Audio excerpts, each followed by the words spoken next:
आपा तजे हरि भजे नक्सिक तजे विकार, सब जीवन से निर्भय रहे साधु मता है सार।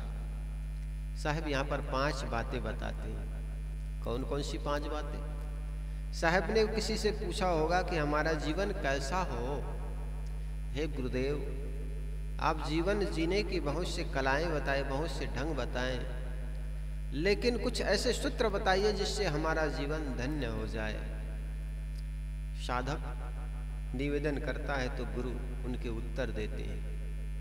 साधक के मन में जब जिज्ञासा जगे तो जिज्ञासा की पूर्ति गुरुदेव करते हैं। सदगुरु कबीर साहब से साधक ने पूछा कि मेरे जीवन का यावत क्रियाएं कैसे हो, जीवन कैसा हो, सुंदर कैसा बने। तब साहब ने कहा आपा तजे हरि भजे। आपा कहते हैं अहंकार को। आपा का 2 अर्थ होता है। अहंकार को छोड़े, हरि का भजन करे, नक्सिक तक के विकारों का परित्याग करे, सभी जीवों में निर्भय रहे और उत्तम विचारों के पथ पर चले, यही जीवन के सार है। तो साहब कहते हैं साखी बहुत महत्वपूर्ण है। इसमें जीवन कल्याण के 5 उत्तम बातें बताई गई है, जिसके आचरण से जीवन महान हो जाता है। ये 5 बातें: अहंकार का त्याग, हरि का भजन, सर्व दोषों का त्याग, सबसे निर्वैर साधुमत। हम इन पर अलग अलग विचार करें। आपा का 2 अर्थ होते हैं। एक आपा का अर्थ होता है अहंकार, मैं, मेरा, मैं कर रहा हूं, ये अहंकार है। अहंकार की भाषा हम, कोई भी होता है ना, हम करी, हमने किया, हम मिल करके किए, ये बड़ी बात अच्छी है। अहंकार की भाषा आपा, आप अपने आप को अलंकृत करता है आदमी। आपा का 2 अर्थ है। एक तो आप मने अहंकार, आपा मने अहंकार, और दूसरा आपा मने हमारे अपने अजर अमर आत्मा के लिए। तो आपा का 2 अर्थ है। एक तो अहंकार के लिए और दूसरा आपा अजर अमर आत्मा के लिए, अपनी आत्मा के लिए। तो यहां पर अहंकार के लिए आपा का तजे, अहंकार का त्याग कर। आदमी के अंदर में जब अहंकार आ जाता है ना, तब किसी को समझता नहीं। अगर और जहां पर अहंकार आ गया वहां पर विनाश निश्चित हो जाता है। इसलिए किसी भी बात को लेकर अहंकार मत हो, मन विनम्र हो। कोई कुछ बोल दे तो भी सुन ले। एक ने कहा कि इतना बड़ा मत बनो कि कोई कुछ कह ना सके, है ना।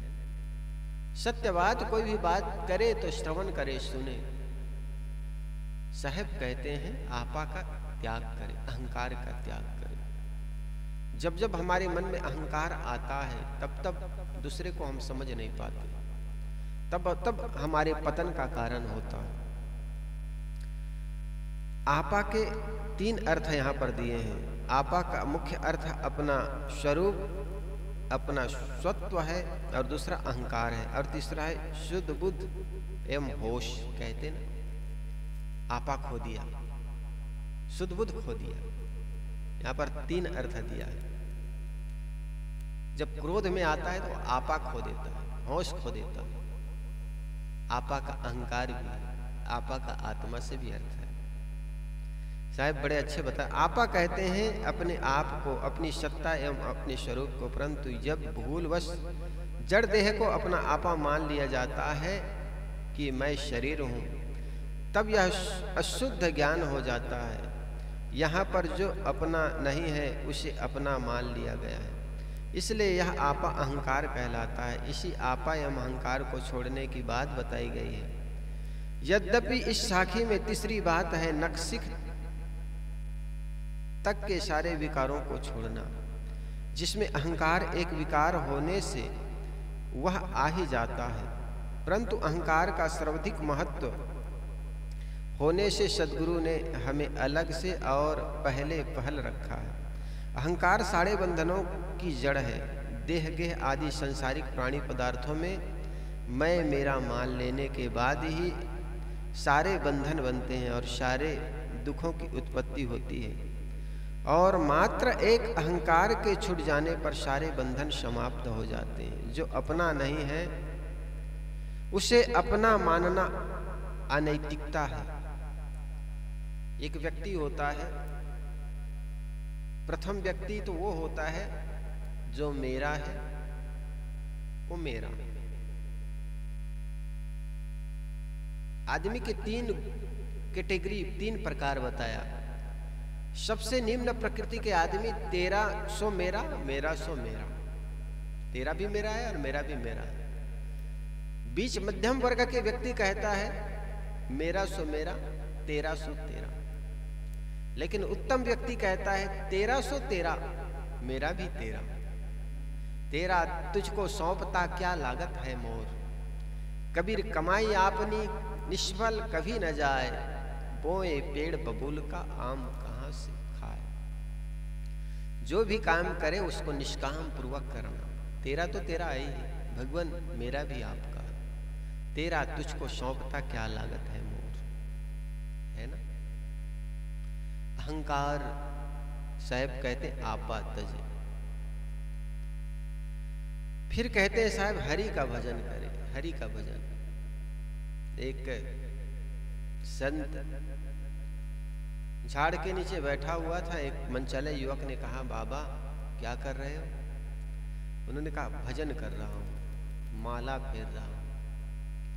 संत ने कहा ना हाथ में माला है ना कोई मुख से भजन गा रहे हो, कहते हो माला फेर रहा हूं, भजन कर रहा हूं। उन्होंने कहा बेटा माला हाथों से फेरा नहीं जाता है। साहब ने कबीर, सदगुरु कबीर ने कहा माला तो कर में फिरे, जीभ फिरे मुख माए, मनवा तो 34 फिरे सो तो सुमरे ना है। माला तो हाथ में फिरता है और जीभ कहाँ फिरता है, मुख में फिरता है। बोलते हैं तब फिरते हैं। कुछ लोगों को होती है ना आदत बोलने की। तो साहब कहते हैं माला तो कर में फिरे, जीभ फिरे मुख माए, मनवा तो 34 फिरे सो तो सुमरे ना है। तुम्हारे मन तो 34 में फिर रहा है, उसका तो तुमरा सुमरन नहीं किया, माला फेरने से क्या हुआ। माला कर का मन का डार के मन का फेर। साहब ने कहा ये कर का मन का डार दे, जो हाथ का माला है उसको डाल कहीं और रख, और ये मन का माला है ना, मनिका है, उसको फेरिए। मन को फेरने का मतलब अपने मन को अपनी ओर लौटाना। देखो संत मार्ग में कोई साधक आता है तो उसको मुंडन किया जाता है, मूड़ना, उसको कहते हैं मूड़ना कहते हैं। जब कोई भी साधना क्षेत्र में आते हैं, संत गुरुजनों के सानिध्य आते हैं तो उसको मूड़ा जाता है। मुड़ना सिर तो मुड़ते हैं, लेकिन साथ साथ मन का मुड़ना, सांसारिकता से सन्यास की ओर मुड़ना, वासना से उपासना की ओर मुड़ना, काम से राम की ओर मुड़ना। वो केवल सिर बस नहीं मोड़े जाते। एक साधक था, वो हर 2 दिन में मुड़ता था, दाढ़ी बना लेता था, घोंट लेता था, सिर का बाल घोंट लेता था, लेकिन वो अंदर से मुड़ता नहीं था। संसार से मुड़कर सन्यास की ओर नहीं आता था। उनको कहा भाई तुम हर दूसरे तीसरे दिन मुड़ते हो, लेकिन अंदर से तो नहीं मुड़ते। अरे महाराज मुड़ने से फायदा है। क्या फायदा है? मोड़ मुड़ाए 3 गुण। अच्छा कौन कौन से 3 गुण? कहे मुड़का मिट गई खाज, मुड़का मिट गई खाज, खाने को लड्डू मिले लोग कहे महाराज। वाह महाराज। कहे महाराज भले अंदर से नहीं मुड़ते हैं, बाहर से मुड़ते हैं तो 3 फायदा होता है। कहे कौन कौन से फायदा? मूड़ मुड़ाए 3 गुण, मुड़की मिट गई खाज, मूड़ की जो खाज थी, खुजली थी, वो मिट गई, और खाने को लड्डू मिले लोग कहे महाराज। तो ये मुड़ने से कोई फायदा नहीं, अंदर से मुड़ना है। काम वासना से उपासना की ओर मुड़ना है, भोग से योग की ओर मुड़ना है, और संसारिकता से संन्यास की ओर मुड़ना है, वासना से उपासना की ओर मुड़ना है, कामना से उपासना की ओर मुड़ना है, काम से राम की ओर मुड़ना है। इसलिए गोस्वामी तुलसीदास जी महाराज ने कहा, जौं लो तारा जगमगाए, सदगुरु कबीर ने कहा, जौं लो तारा जगमगाए त्यों लो उगे न सूर। जब जब आकाश में तारे उगते हैं तो चंद्रमा सूरज नहीं उगते हैं, है ना। रात्रि के समय में चंद्रमा में के साथ में तारे टिमटिमाते हैं, उस समय सूरज नहीं दिखाई पड़ते। अच्छा, गोस्वामी जी ने इसके राम और काम के बारे में बड़े सुंदर बताया। जहां राम नहीं काम है, जहां काम नहीं राम, तुलसी दोनों न बने रवि रजनी एक ठाम। गोस्वामी तुलसीदास जी महाराज कहते हैं, राम और राम काम एक जगह नहीं रह सकते। जिस प्रकार अंधेला और सूर्य का प्रकाश एक जगह पर नहीं रह सकते हैं, ठीक इसी प्रकार राम और काम एक ही मना स्थिति में नहीं हो सकती है। वो कैसे? क्योंकि जिस प्रकार सूरज का उदय जब होता है तो अंधकार भग जाता है, और जब अंधकार होता है तो सूरज का प्रकाश नहीं रह जाता है। ठीक इसी प्रकार जिसके मन में काम वासना होगी, उसके राम मन में उपासना और राम कैसे हो सकते हैं? हमारे मन में अगर काम वासना चल रही है तो प्रार्थना का उदय नहीं होगी, और हमारे मन में काम है तो राम नहीं आ पाएंगे, और जब राम आ जाएंगे तो काम विदा हो जाएंगे। हम प्रार्थना भी करते हैं तो उसमें कामना छुपी होती है। जैसी बहुत प्रसिद्ध हो, ओम जय जगदीश हरे, स्वामी जय जगदीश हरे, धन संपत्ति घर आवे, सुख संपत्ति घर आवे, कष्ट मिटे मन का, ओम जय जगदीश हरे। किस लिए प्रार्थना हो रही है? प्रार्थना इसलिए हो रही ताकि घर में धन संपत्ति आए, कष्ट मिटे मन का। प्रार्थना इसलिए कर रहे हैं ताकि घर में धन संपत्ति आए। अब बताओ, ये प्रार्थना है कि कामना है? अब धन संपत्ति की कामना करोगे और उसको तुम प्रार्थना कह रहे हो। मंदिर में गए, संत और सदगुरु संतों के पास गए और उनके पास कहे, मुझे बाबा आशीर्वाद दो, पुत्र चाहिए, बाबा मुझे धन चाहिए, बाबा मुझे विद्या चाहिए, बाबा बच्चे की पढ़ाई पूरी हो गई, अब नौकरी चाहिए, लड़के की नौकरी लग गई, अब एक बिंदनी चाहिए, बहू चाहिए। ये कामना है कि प्रार्थना? हम मंदिर में चले गए, संतों के पास चले गए और कह रहे धन संपत्ति घर आवे। बताओ, इतना में ही रुक जाते तो भी बात ठीक। कष्ट मिटे मन का। और जब घर में धन संपत्ति ना आए तो किसी के मुख से भगवान नहीं निकलेगा। भगवान को भी हम तब याद करते हैं जब हमको जरूरत पड़ती है भगवान की। जब जरूरत ना पड़े तो भगवान को भी भूल जाते हैं। सदगुरु कबीर ने कहा ना, सुख में दुख में सुमरण सब करे, सुख में करे न को, जो सुख में सुमरन करे तो दुख काहे को हो। साहब कहते हैं सुख में सुमरन नहीं करता है आदमी, दुख में सुमरन करता है। जब में मन में व्याकुलता आ जाती है, जब मन में शोक आ जाता है, मन में जब दुख आ जाता है, कष्ट शरीर में जब कष्ट आ जाता है, तब उनको संत गुरुजन याद आते हैं। तब उनको अपने कर्म संस्कार के बारे में याद आता है कि हमने कर्म वहां पर गलत किया, हम उनके साथ गलत किए। जब उसका परिणाम आता है तब हमें पीड़ा होती है। काश कर्म करने के पहले हम सोच लेते, विचार कर लेते तो हमें दुख रहने की जरूरत क्या थी। अब कर्म कर लेने के बाद फल भोगने के लिए हम परतंत्र हो जाते हैं। आप मिर्ची खा सकते हैं, न भी खा सकते हैं, खाने के पूर्व आप स्वतंत्र है, विचार कीजिए उस पर। लेकिन जब खा लेंगे तो उसके तितास भोगने के लिए आप परतंत्र हो गए।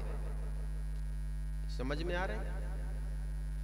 जब तक कर्म नहीं किए हो तब तक आप स्वतंत्र है। उस पर चिंतन कीजिए, मनन कीजिए, इसके करने से मुझे क्या फायदा है, न करने से क्या घाटा है, इसको करने से परहित है कि नहीं, समाज के कल्याण का काम हो सकता है कि नहीं, मेरे अपने कल्याण हो सकता है कि नहीं। ऐसा तो नहीं इस कर्म को करने से मेरा मन मलिन हो जाएगा, इस कर्म करने से दूसरा का अपकार हो जाएगा, इस कर्म को करने से मेरा अकल्याण हो जाएगा, बंधन का कारण बनेगा। इन सारी बातों का विचार करोगे और विचार करके जो बातें करोगे, काम करोगे, तो निश्चित उस काम में सफलता मिलेगी और साथ साथ आपको संतुष्टि भी मिलेगी, है ना। एक आदमी है जो केवल कर्म करता है, विचार नहीं करता है, वो आदमी मरा हुआ है। मरा हुआ कौन है? राहु और केतु की घटना सुनते हो। कहा जाता है अमृत का वितरण हो रहा था, और अमृत का वितरण हो रहा था, राहु केतु नाम का कोई राक्षस आकर के अमृत ग्रहण करना चाहा। तो कहा जाता है मोहिनी रूप बना करके अमृत का वितरण कर रहा था विष्णु जी।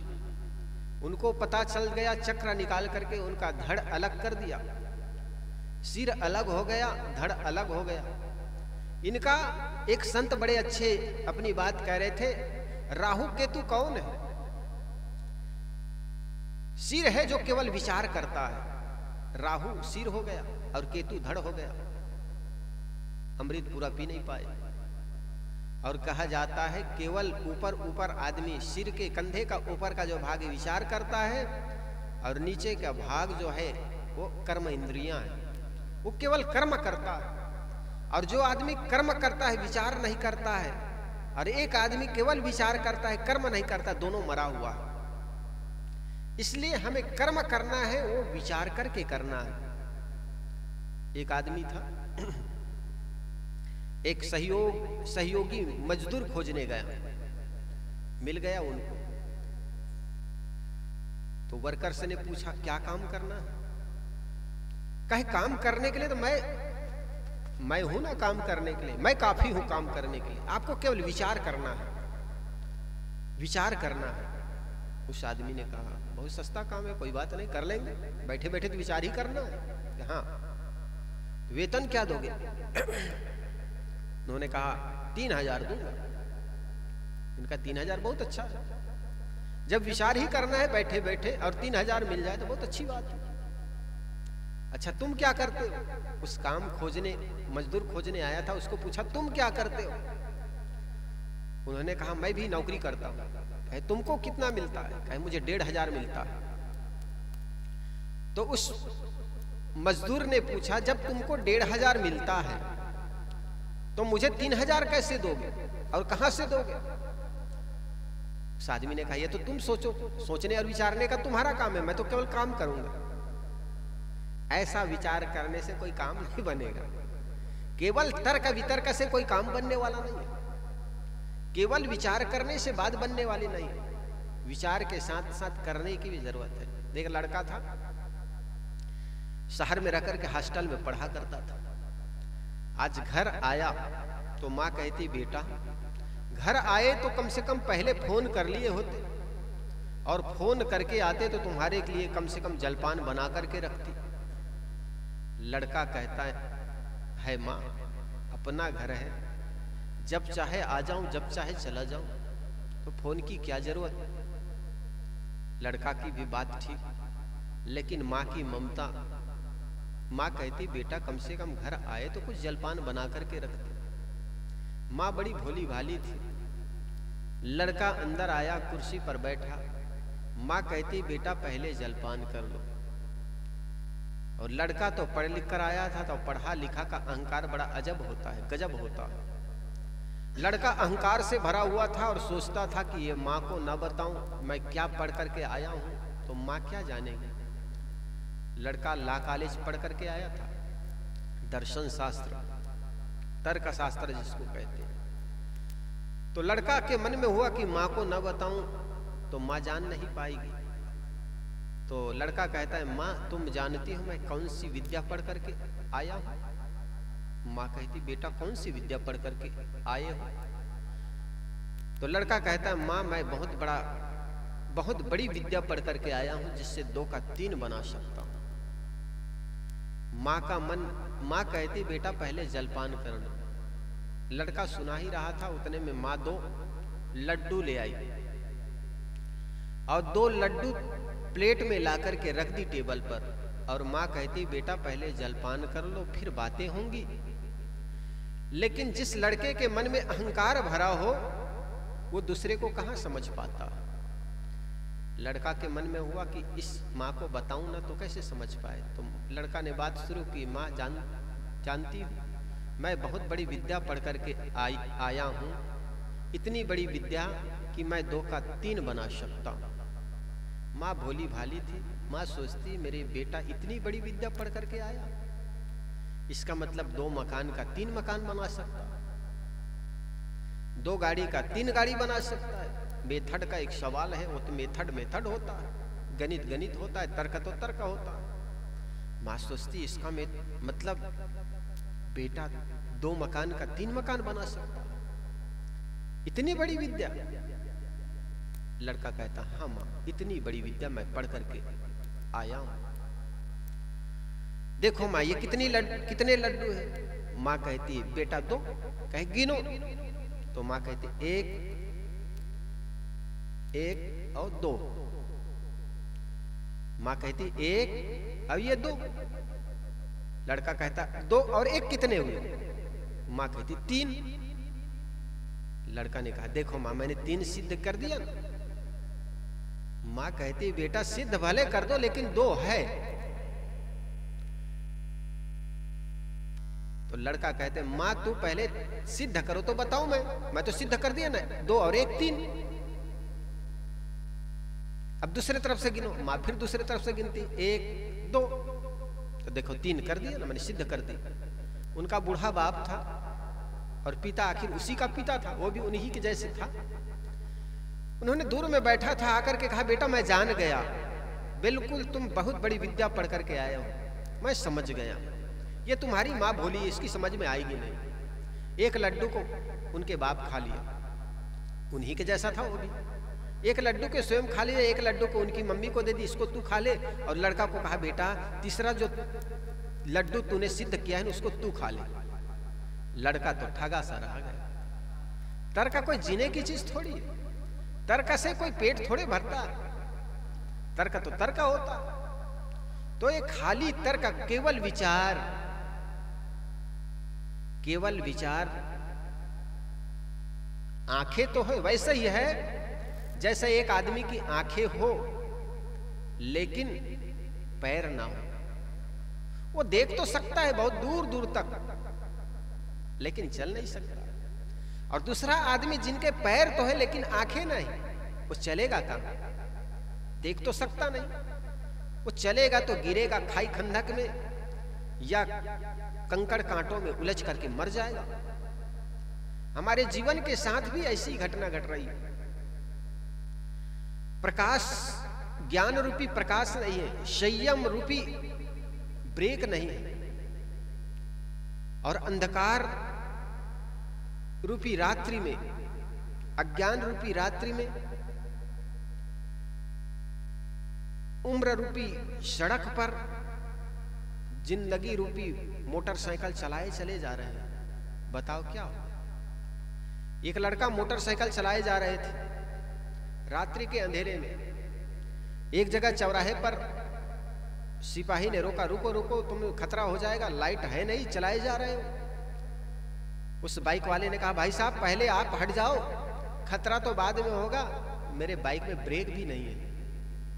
ठीक ऐसा ही हमारे जीवन में प्रकाश रूपी, ज्ञान रूपी प्रकाश नहीं है और संयम रूपी ब्रेक नहीं है। उम्र की इस सड़क पर जिंदगी रूपी गाड़ी चलाए जा रहे हैं। बताओ क्या होगा? जिंदगी को सही सलामत मंजिल तक पहुंचाने के लिए संयम रूपी ब्रेक चाहिए, ज्ञान रूपी प्रकाश चाहिए और ये दोनों के अभाव में आदमी करता तो बहुत है लेकिन पहुंचता कहीं नहीं। इसलिए हमें कर्म तो करे, कर्म करने के साथ साथ विचार करने की जरूरत है। और जो आदमी विचार करता है, विवेकी होता है और विचार विवेक करके कर्म करता है, निश्चित वो कर्म व्यक्ति को मंजिल तक पहुंचा देता है। इसलिए साहब जी कह रहे हैं आपा तजे हरि भजे। हरि का भजन क्या है? बुराइयों से भागना,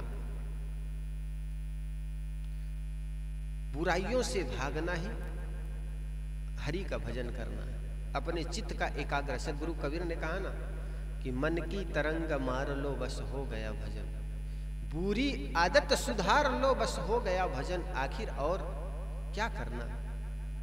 साधु का अर्थ है जिन्होंने सारे बुराइयों को त्याग दिया है कि केवल भेष पकड़ लेना कोई साधुता का लक्षण थोड़े।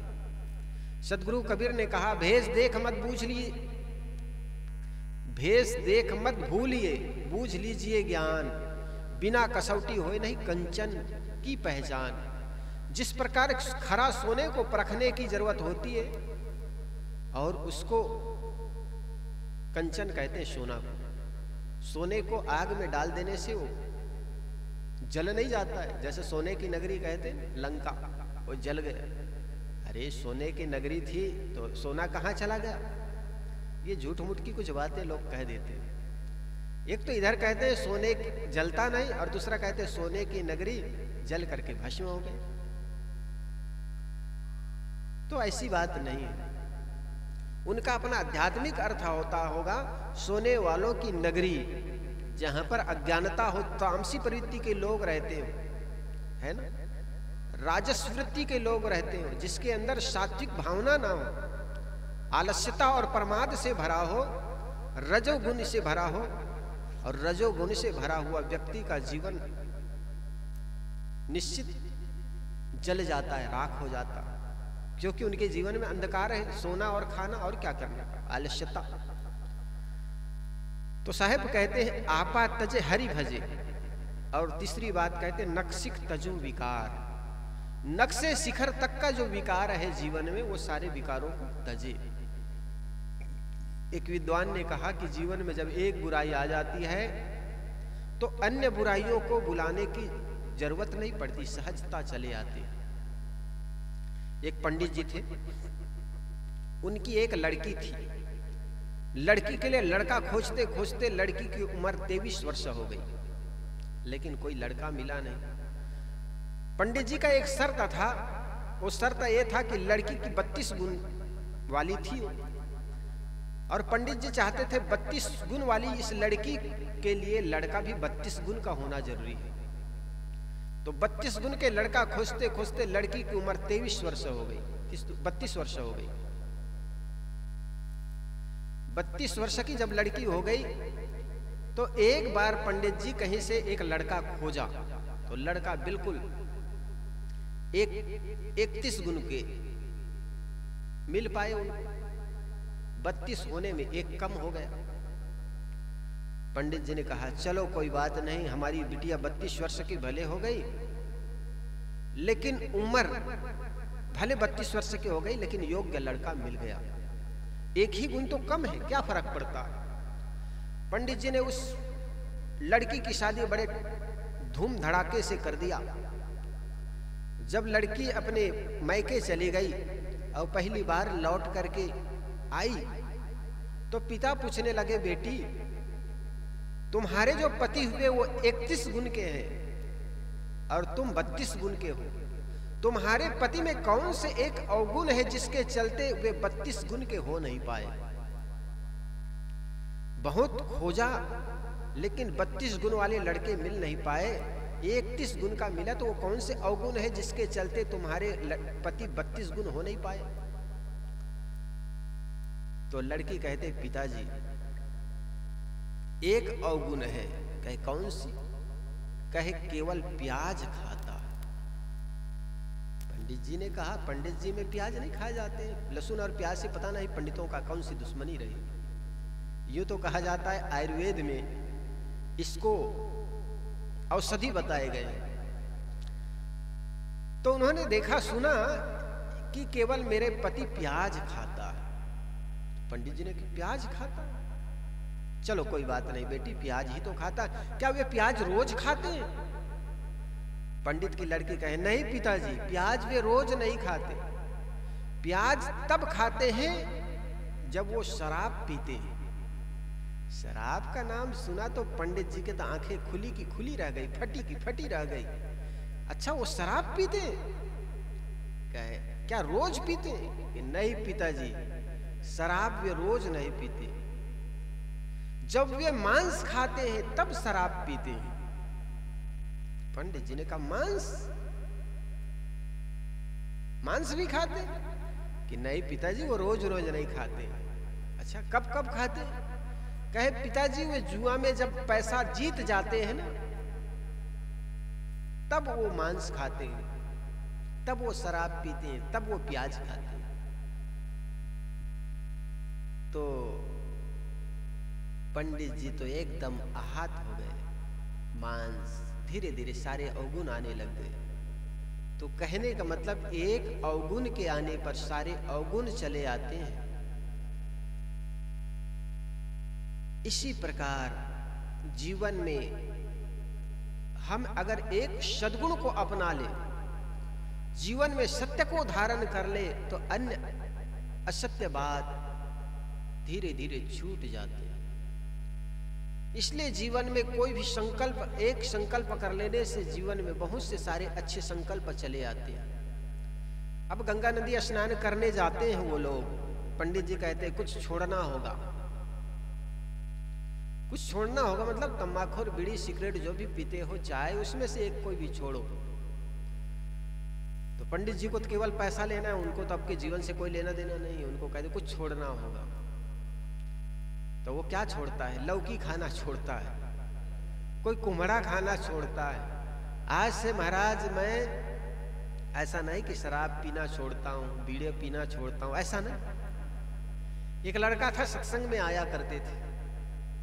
जब सत्संग में आया तो गुरुजी सत्संग के अंतिम दिन में कहा भाई 4 दिन 7 दिन तक मैंने आप लोगों को सत्संग सुनाया हूँ, तो यहाँ से कुछ ना कुछ छोड़ करके जाना है, कुछ ना कुछ बदल करके जाना है।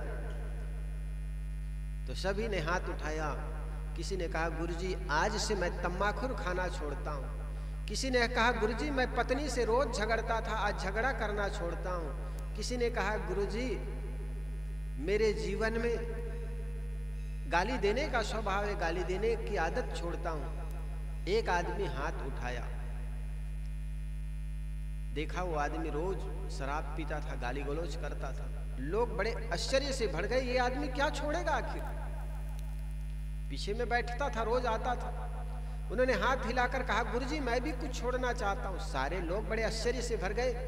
जीवन में तो इससे कभी छोटी सी छोटी अवगुण भी छूट नहीं पाया, और पता नहीं ये क्या छोड़ेगा। आज मांस ये खाता है, शराब ये पीता है, बीड़ी ये पीता है, और ये कहता है मैं भी छोड़ूंगा। पंडित जी ने कहा अच्छा बता तू क्या छोड़ेगा? उन्होंने कहा गुरुजी आज से मैं सत्संग में आना छोड़ता हूं। अब बताओ ऐसे छोड़ने वाले का क्या कल्याण होगा? एक आदमी अपने को बदलो कहा तो उन्होंने चप्पल ही बदलना शुरू कर दिया। सत्संग में आते अच्छे अच्छे चप्पल हो जाता है, कोई अच्छे चप्पल ले जाता है, अपना पुरानी चप्पल छोड़ जाता है। तो कहने का मतलब नक्सिक तजुन विकार, साहब कहते हैं नक्शे शिखर तक करके सारे विकारों को त्याग करना। चौथी बात कहते हैं सब जीवन से निर्वैर रहे। साहब कहते हैं सारे जीवों से निर्वैर रहे, कभी बैर ना पाले। बैर हमारे जीवन में वो भी बंधन बनाता है। जिस आदमी से हम बैर रखते हैं उस आदमी को कभी भूल नहीं सकते, और जिस व्यक्ति से हम राग करते हैं उस व्यक्ति को भी हम भूल नहीं सकते। इसलिए राग और द्वेष दोनों को त्याग करना है। जब जब आदमी के अंदर में राग आएगा, द्वेष आएगा, तो अपने लिए तो कुछ चाहेगा, लेकिन साथ साथ दूसरे के लिए उनके मन में द्वेष भाव रहेगा, जिससे वो द्वेष करेगा, उसके बारे में सोचेगा वो चीज उनके पास ना हो। और जिनसे राग करेगा, उनके बारे में सोचेगा, उनको भी ये चीज़ मिले, उनके लिए ही अच्छे करने उनको भी मिल जाए, उनको भी ये चीज़ होनी चाहिए, उनके बारे में रात और दिन चिंता करता रहे। तो राग और द्वेष दोनों से ही व्यक्ति बंधता है। इसलिए राग द्वेष से भी ऊपर उठना है। सब जीवन से निर्भर रहे, साधु मता है सार। साहब कहते साधु मत में रहना यही सार है। साहब कहते हैं कि जो अपना नहीं है उसे अपना मानना अनैतिक है और यही बंधन बनाता है, किंतु जो अपना हो उसे अपना मानना ठीक है। जैसे कोई मकान मेरा नहीं है, यदि मैं उसे अपना मानता हूँ, उसमें घुसकर रहना चाहता हूँ, तो यह एक अनैतिक काम है। इससे मैं पकड़ा जाकर जेल जाऊंगा, क्योंकि मैं उस पर कब्जा करना चाहता हूँ। जो अपना नहीं है परंतु मैं जमीन खरीदकर अपना मकान बना लूं, तो वह मेरा अपना है। इसमें से मुझे ना कोई निकाल सकता है और ना जेल भेज सकता है और ना कोई परेशान कर सकता है, क्योंकि यह तो मेरा अपना है, इसमें मैं सुखपूर्वक रह सकता हूँ। यह तो उदाहरण हुआ। विचार करके देखा जाए तो मेरा अपनी आत्मा के अलावा यहाँ मेरा कुछ नहीं है। और तो और यह अपनी मानी देह भी अपनी नहीं है। अतएव यदि हम देह को अपनी मानते हैं, उसमें अहंता ममता करते हैं, तो यह तात्विक दृष्टि में अनैतिक व्यवहार करते हैं, क्योंकि जो अपनी नहीं है उस देह को अपने मानने का अपराध करते हैं। साहब तो कहते हैं यह शरीर भी आपका नहीं है और गिनाते हैं कि उन्होंने एक बहुत सुंदर पंक्ति कही है, काग गिद्ध दो मरण विचारे, शिकर स्वान दो पंथ निहारे, भूला बे अहमक नादाना। कैसा है वो पंक्ति, भूल रहा हूं कि ये शरीर को हम अपना मानते हैं, इसके भी साझेदारी है। तात जननी कहे पुत्र हमारा, स्वार्थ जाने किन्न प्रतिपारा, सूत्र कलत्र रहे लवलाई, मुख यम की नाई रहे मुखबाई, तेही घर को घर कहे जहाँ गंवारा, सो बैरी होए गले तुम्हारा, इतने तन के सांझिया जन्मों भर दुख पाए, मोर मोर गोहराए। ऐसे कुछ बड़े अच्छी पंक्ति है साहब की कि तात जननी कहे पुत्र हमारा, माता पिता कहते ये पुत्र हमारा है, फिर आपका क्या है बताओ। यहां तक ये शरीर में नाम जो दिया गया ये भी नाम कोई दूसरा देता है ना। और अंत में ये शरीर का स्नान भी नहीं कर पाओगे, अंत में जो स्नान कराने वाला भी दूसरा हो जाएगा। जब जन्म लेता है तब भी स्नान नहीं कर पाता है और मृत्यु के क्षण में भी आदमी स्नान नहीं कर पाता। ये दोनों काम दूसरा कराता है। नाम भी आपका नहीं है, शरीर भी आपका नहीं, फिर मेरा मेरा कहते कहते मूढ़ जन्म भर रोता है, एक दिन मिट्टी के नीचे है पड़ा पड़ा है रोता। तो इस प्रकार साहिब की पंक्तियों में बड़े मार्मिकता है। आपा तजे हरि भजे,